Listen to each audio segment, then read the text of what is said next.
I'm James Wilson. You can make great cocktails right in the kitchen of your own home. And today I'm going to demonstrate a very popular cocktail currently, the Old Fashioned. I'm going to make a bourbon Old Fashioned, but one can substitute other great spirits as well, most often rye as an alternative if you prefer that. It's a little bit drier than bourbon, but it's also delicious. The ingredients for an Old Fashioned are the spirit, as I said, in this case bourbon. We also are going to use bitters.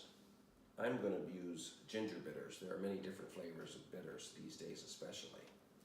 Club soda, and then 3 sweet ingredients: sugar, cherries, and oranges cut in wedges.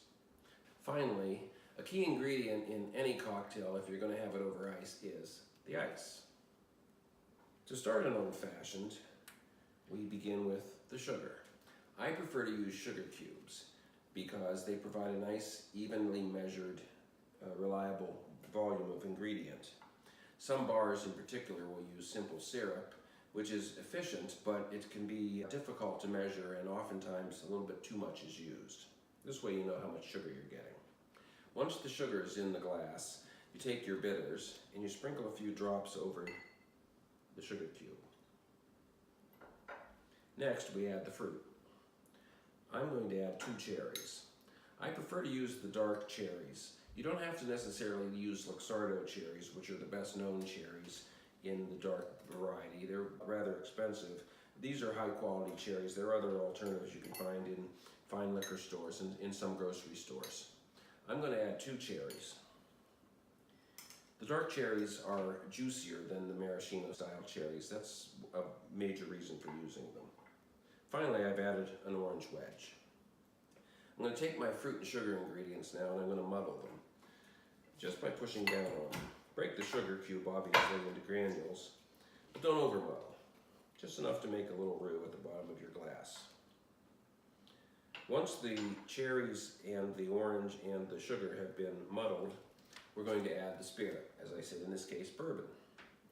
I like to measure the main ingredients in a cocktail, so I prefer to use this little measuring cup that has lines inside the cup that tell you how much volume you're using.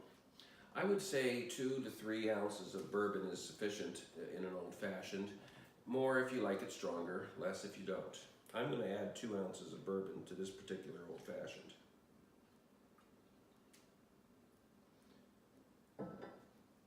You pour the bourbon right in the glass over the fruit and sugar. Next, we give it a stir, just to mix it up a bit. Not over stirring, and you don't need a shaker for this particular cocktail. Now, we're going to add the ice. I prefer to use high quality ice in small roundish cubes. Some bars will use the large block ice. I'm not a fan of that, nor do I at any time ever like to use the sort of half moon style ice that one gets from many refrigerators, for the practical reason that when you're drinking the drink, the little half moons tend to dam it up and make it harder to drink. After the ice is added, I now add club soda. Club soda is purely optional in an Old Fashioned, and I imagine some purists would grimace at the idea of adding soda. But I like to add soda for 2 reasons. One is, practically speaking, it adds volume to the drink. Just a few splashes over the top. It also dilutes it a bit, so if you're making this Old Fashioned for somebody who doesn't drink cocktails on a regular basis, they'd probably prefer it to be slightly diluted. After the soda's been added, give it a stir, again a gentle stir, perhaps pull some of the fruit up, and for good measure, add another cherry or 2. We're not going to muddle this one. And there, we've made a bourbon Old Fashioned. Perfect. Cheers.